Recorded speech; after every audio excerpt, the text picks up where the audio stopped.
Ciao a tutti e benvenuti a questo approfondimento su uno dei temi più affascinanti e importanti per la nostra salute, le diete anticancro. 6 brevi filmati di 3 minuti ciascuno, nei quali i medici oncologi spiegano con semplicità e chiarezza che evitare di ammalarsi di tumore in certi casi si può e che la prevenzione passa dallo stile di vita.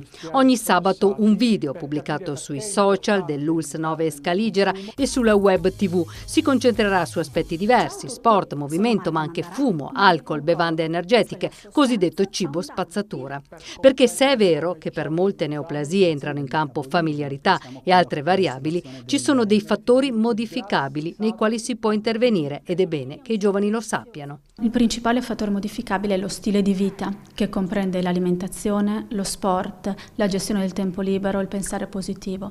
E noi ci focalizziamo oggi proprio sull'alimentazione, quegli alimenti che ci riducono l'insorgenza del tumore. Un adeguato stile di vita riduce in certi tipi di neoplasia l'insorgenza di 1/3, quindi è veramente tanto importante. Che pubblico volete raggiungere con questo tipo di comunicazione?